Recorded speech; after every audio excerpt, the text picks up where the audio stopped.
A superb Sabalenka completes her revenge against Keys.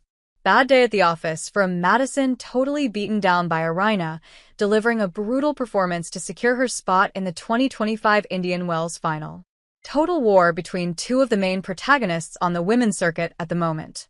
The world number one against the recent winner of the Australian Open, the most recent precedent as they arrived at their semi-final battle at Indian Wells 2025. Avenging her own defeat in Melbourne, Aryna Sabalenka delivered a 6-0, 6-1 blow to Madison Keys in just 51 minutes to set up a final showdown with Mira Andreeva for the title.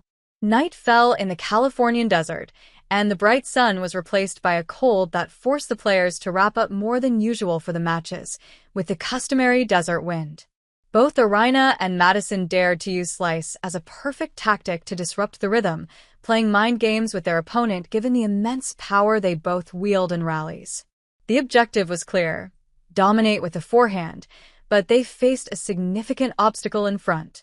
There were winners at the start of the match, but a strong Sabalenka forced errors from her opponent to take the lead, trying to deepen that wound more and more.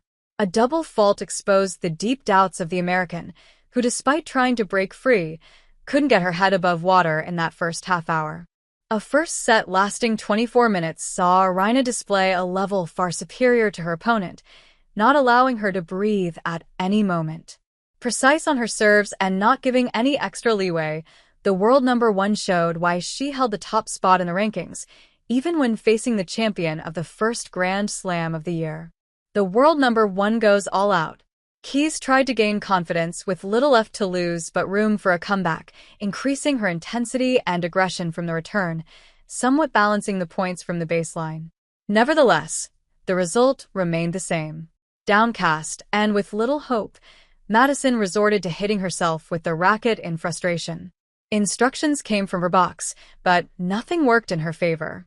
On the other side of the net, Sabalenka continued to devour her prey mercilessly. The umpire's game, set, and match call was a relief for a barely holding on Madison, contrasting completely with Aryna, who had no doubts in enjoying every shot, choosing freely what to do with every point and every minute, just like securing her spot in the grand final, where she will play for the trophy against Mira Andreeva.